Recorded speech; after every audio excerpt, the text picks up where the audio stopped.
திருத்தலங்கள் வழியாக செல்கிறார். யார் உடன் வருகிறார்கள்? தொண்டர் கூட்டம் நிறைந்து வருகிறார். தொண்டர்கள் நிறைந்து வருகிறார். அதான் தொண்டர் குழாம் புடை சூழ. தொண்டர் கூட்டம் உடன் வந்தாகவே ஒரு மகிழ்ச்சி தான். உறவு என்பதை விட உறவாவார் உருத்திர பல்கணத்தார் என்பார் நம்மளுடைய ஞானசம்பந்த பெருமான்.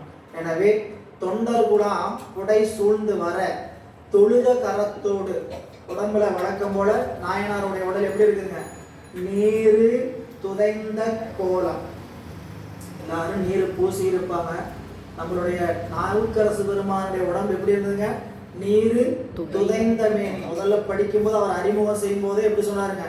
நீரு துதைந்த மேனி. உடம்புல நீ ஏன் அவர் செய்கின்ற உழவாரத்தின் காரணமா உடம்பு முழுக்க நீர் வண்டலாடுகின்றது. ஒரு பக்கம் கண்களிலிருந்து கண்ணீர் மாலை மாலையாக பொழிவதனால உடம்புல திருநீர் வண்டலாடுகிறதுன்னு பார்த்தோம். அப்படிப்பட்ட நிலையில திருநீர் எப்படி இருக்குதுன்னா, நீர் துதைந்த கோலம் கண்டவர்தம் மனம் கசிந்து கரைந்து உருகும் கருணை. உடம்ப அவர் திருநீற்று கோலங்க. பார்ப்பவரை கையெடுத்து வணங்கி கசிந்து நிற்கிற மாதிரி அவருடைய எழில் கோலம். சில பேரை பார்த்தா கோபம் வந்துகிட்டே இருக்கும். அவங்கள பார்த்தாவே கோபம், ஏன்னே தெரியாது. சரிங்களா? சும்மா அவங்க நம்மளுக்கு எதுவுமே இவங்களை பார்த்தாவே எனக்கு கோபமா வருதுப்பா அப்படின்னு சொல்லுவோம். சரிங்களா? சில பேர் பார்த்தா சிரிப்பாக வரும். நேரம் பார்த்தாலும் இவங்களை அப்படி என்னன்னு கேட்டீங்கன்னா, ஒவ்வொருத்தருடைய முகபாவனை நம்மளை என்ன பண்ணுறதுன்னு கேட்டீங்கன்னா அப்படி ஒரு ஈர்ப்பை செய்கிறது. கண்டார் காதலிக்கும் கணநாதன் என் காலத்தியான். திருக்காலத்தி பெருமானை நம்பியாரூர் பெருமான் பாடும்போது கண்டார் காதலிக்கும் கணநாதன் என் காலத்தியான். அதோட நம்மளுடைய மெய்கண்ட தேவநாயனாருடைய துதி படிச்சிருப்பீங்க. ரொம்ப அருமையான துதி. அருளந்தி சிவம் தன்னுடைய குருநாதருக்கு எழுதிய துதி. சிவஞான சித்தியார் பரபக்கம் என்ற நூலில் தன்னுடைய குருநாதருக்கு, மெய்கண்டநாதர் அவருக்கு குருநாதர் இல்லைங்களா, அவருக்கு எம்பிரான் அருளந்தி சிவம் மெய்கண்ட சிவத்தினுடைய தந்தையாருக்கு குலகுரு அச்சுத கலப்பாளருக்கு. ஆனால் மெய்கண்டாருக்கு அவர் சீடர். சரி, அதனால குருநாதருக்கு ஒரு பாடல் வைக்கிறார்.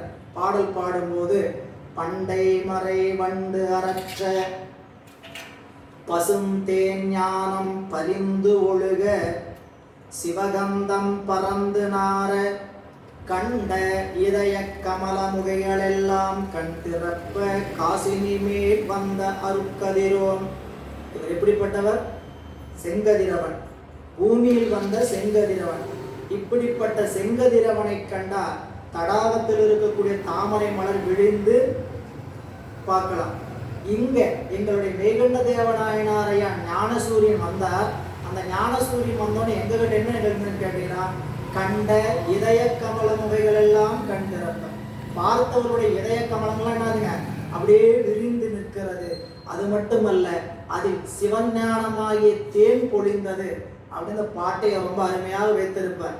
எப்பயுமே ஒரு நூல் சிந்திக்கிறோம்னா அந்த நூலை படிக்கின்ற போதே அந்த ஆசிரியருடைய துதியை சொல்லாமல் படிக்கக்கூடாதுன்னு ஒரு வரைமுறை வச்சுக்கணும். நூல் நம்ம இடத்துல சித்திக்க வேண்டும்னா முதல்ல ஆசிரியருடைய பெருமை தெரியாமல் நூல் சித்திக்காது.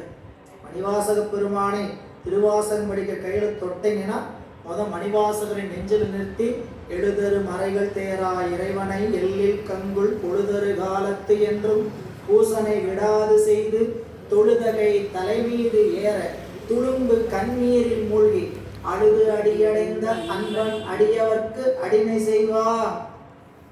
இந்த துதியை மனப்பாடலாம் பண்ணிட்டு இருக்க வேண்டியதில்லை. நீங்க என்ன பண்ணா போதும், திருவாசகம் நூலை எடுத்து படிக்கணும்னு ஆசைப்பட்டீங்கன்னா ஒரு பாட்டை படிக்கணும்னு நினைச்சாலும் யார் நினைச்சு படிக்கணும்? மணிவாசகரை நினைத்துதான் படிக்கணும். படிச்சோம்னா நூல் இருக்கக்கூடிய செய்திகள் நமக்கு சித்திக்கும். புரியுங்களா? எந்த நூல் எடுத்தீங்கன்னாலும் சரி. இப்ப பெரிய புராணம் எடுத்தோமா, சேக்கிழார் பெருமானை சிந்தித்து விட்டுத்தான் நூலுக்குள்ள செல்லணும். நம்ம வகுப்பு ஆரம்பிக்கும் போது திருத்தொண்ட தொகை பாடணும். ஏன் பாடணும்? இந்த நூலை சிந்திப்பதற்கான தகுதி நம்மிடத்தில் இல்லை.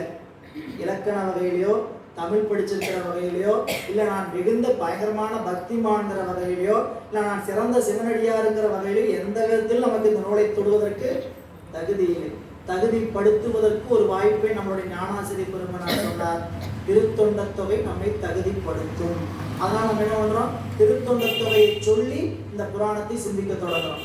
இவ்வாறு நாம் ஒவ்வொரு நூலை படிக்கும் பொழுதும் அந்த நூலினுடைய ஆசிரியருடைய பெருமையும் அவருடைய திருவிடைகளை சிந்திக்கின்ற துதியையும் சிந்திக்கணும் இல்ல. அப்ப இங்க மீண்டும் வந்தீங்கன்னா, கண்டவர்தம் மனம் கசிந்து கரைந்து உருகும் கருணை. இது யார்? நம்மளுடைய திருநாவுக்கரசு நாயனாருடைய புறத்தோற்றம் எப்படி இருக்குன்னு கேட்டீங்கன்னா, பார்த்தவர்களை மனம் கசிய வைக்கிறது. அப்படிதான் நீங்க இதுல திருவதிகை வீரட்டானத்துல அவர் திரும்பி வரும்பொழுது என்ன கேட்டாங்க, இப்படிப்பட்ட உருவத்தை பார்த்து இந்த சமணர்களுக்கு எப்படிப்பா துன்பம் கொடுக்கணும்னு என்ன வந்துச்சு. சரிங்களா, ஒருத்தர் தப்பே செஞ்சுட்டாங்கன்னா அவங்க அடிக்கிறதுக்கு முயற்சி பண்ணுவாங்க. ஐயோ அவனை பார்த்து அடிக்கிற மாதிரியே இருக்கும், கஷ்டம் விடுங்க அப்படின்பா. அப்போ இவருடைய உருக்கம் எப்படி இருக்குன்னு பார்த்தீங்கன்னா, பார்த்தவர்களை மனம் கசிந்து உருக வைக்கக்கூடிய தோற்றம். நால்வர் பெருமக்கள்ல வயது முதிர்ந்த தோற்றமும் சரி, பணிந்த தோற்றமும் சரி, இந்த ரெண்டு தோற்றத்துல நம்மளுடைய திருநாவுக்கரசு பெருமானுடைய தோற்றம் எல்லாராலும் வணங்கப்படுகின்ற ஒரு தோற்றமாக, நால்வர் பெருமக்களுமே வணங்கக்கூடிய தோற்றம் தான். ஆனால் நம்மளுடைய திருநாவுக்கரசு பெருமானுடைய தோற்றம் எப்படி சொல்லும்போது சொன்னாங்க, சிந்தை இடையரா பேரன்பு திருமேனி தண்ணில் அசைவும். அவருடைய தோற்றம் எப்படி இருக்குன்னு கேட்டீங்கன்னா, திருமேனி தண்ணில் அசைவு. அடியார்களை பார்த்து அவர் வணங்கி நிற்கிற தோற்றம் மிகுந்த அன்புடைய தோற்றம் என்பது திருநாவுக்கரசுக்கு சொல்லக்கூடிய ஒரு குறிப்பு. அந்த வகையில கண்டவர் மனம் கசிந்து உருகும் கருணை புறம் பொடிந்து காட்ட தென் திரைவாய். இங்க தென்னுங்கிறது அழகிய திரை, தெளிந்த அலைகளை உடைய திரைங்கனால, ஏன்னா தென்கிறது தெற்குன்னு நினைச்சு கூடாது, தெற்கு திரை நினைச்சு கூடாது. அந்த இன் வேற, இது தன்னகரம், புரியுங்களா? இந்த நகரம் தன்னகரம், அது தென்னுங்கிறது நன்னகரம், அந்த நகரத்தை சொல்லலை, இங்க தன்னகரத்தை சொல்றதுனால தென் திரைவாய்னா தென் தெளிந்த நீர்களை அலைகளாக இருக்கக்கூடிய கடலில் கல்லில் மிதைந்து உகைத்து ஏறும் செலுத்தி மேல் வந்த திருநாவுக்கரசர் தாமும். அவர் என்ன பண்ணலாம், பண் தமிழால் எழுதுமறை. போன பாடல்ல போன வரியில சொன்னவர் யார்? திரைக்கரங்களால் தமிழால் கரையேறியவர். அடுத்து சொல்றார் அவர் எப்படிப்பட்டவர் கேட்டீங்கன்னா, எழுதுமறை தமிழால் எழுதியவர். அவர் யாருங்க? தமிழை எழுதுமறைன்னு சொல்லுவார். நீங்க திருமுறைகளுக்கு இன்னொரு பேர் என்னன்னு கேட்டீங்கன்னா எழுதுமறை. ஏன் அப்படின்னு சொல்றாங்கன்னு கேட்டீங்கன்னா, வேதம் எழுதா கிளவி, வேதத்தை எங்கேயும் யாரும் எழுதி வைக்கல, வேதம் வழி வழியாக வாயில் சொல்லப்படுவது. இறைவனை வேதத்தை சொல்லும் பொழுது எழுதி மற்ற எல்லா நூலும் எழுதி கொடுத்திருக்கிறார், எல்லாரும் குருநாதர் அருளாளர் மூலம் எழுதி கொடுத்தார். ஆனால் வேதம் என்பது இறைவன் நேரடியாக நந்திய பெருமானுக்கு உபதேசம் செய்தது. நந்திய பெருமான் அவர் 8 பேருக்கு உபதேசம் செய்தார். அது நமக்கு பூமியில் வந்து உபதேச கிரமமாக வந்தது. எனவே வேதம் எழுதா கிளவி. ஆனால் அந்த வேதத்தை எழுதுமறையாக எழுதியவர் எம்பிரான் திருஞான சம்பந்த பெருமான். அவருடைய திருப்பதிகம் பார்த்தீங்கன்னா ஒவ்வொரு திருப்பதிகத்திலையும் சொல்லுவார் தமிழ் விரகன், தமிழ் விரகன். அவர் மறையில வந்து கவுனியர் தோற்றத்துல வேதியர் குலத்தில் தோன்றியவர். ஆனால் அவர் சொன்ன வாக்கெல்லாம் என்ன வாக்கு? தமிழ் வாக்கு. அப்ப அவர் தமிழ்ல சொன்னது அத்தனையும் வேதம் தான், புரியுங்களா? அப்ப அது எழுதுமறை. இங்க வன் தமிழால் வழப்பமுடைய தமிழ். இந்த வன் தமிழ்ங்கிறது கடுமையான தமிழ், எங்கேயும் புரிஞ்சுக்கணும். வன்மை அப்படின்னு என்னதுங்க? நீங்க சொல்ற ஒரு சொல் உச்சரிப்புலயே வன்மை அப்படின்னு சொன்னீங்கன்னா சாதாரண, அதாவது கொடுமைன்னு அர்த்தம். வன்மைனா வளப்பன்னு அர்த்தம். வன்மைனா வளப்பம். நீங்க உண்மை விளக்கம் படிச்சிருப்போம். முதல் பாடல் விநாயகர் காப்பிடுங்க. வன்மை தரும் ஆகம நூல் வைத்த பொருள் வலுவா உண்மை விளக்கம் உரை செய்ய தின்மதம் சேர் அந்தி நிற தந்தி முக தொந்தி வயிற்று ஐங்கரணை பந்தமர புந்தியுள் வைப்பா. வன்மை தரும் ஆகம நூல். அது என்ன வன்மை? வளமையை தருகின்ற ஆகம நூல். எது வளமை ஆன்மாவுக்கு? இறைவனுடைய திருவடிகளை அடைந்து நிற்பதுதான் ஆன்மாவிற்கு உயர்ந்த வளம், புரியுங்களா? அந்த வளத்தை தரு. இங்க தமிழ்னு சொன்னா வளமையுடைய தமிழ். இது யாரெல்லாம் இந்த தமிழை உச்சரிக்கிறார்கள் சொல்கிறார்களோ அவர்களுக்கு வளத்தை தந்தே தீரும். தமிழ் உலகத்தில் இருக்கக்கூடிய தமிழாகிய தமிழ் ஒரு பக்கம் சிறப்பான தமிழ். அதை காட்டிலும் நம்மளுடைய திருமுறை தமிழ் என்று சொல்லக்கூடியது மிக உயர்ந்த நிலையை கொண்டு வந்து தீரும். யார திருமுறையை திருமுறையின் சிறப்புன்னு தனியாக படிக்கணும். திருமுறை என்னென்னலாம் செய்திருக்குது.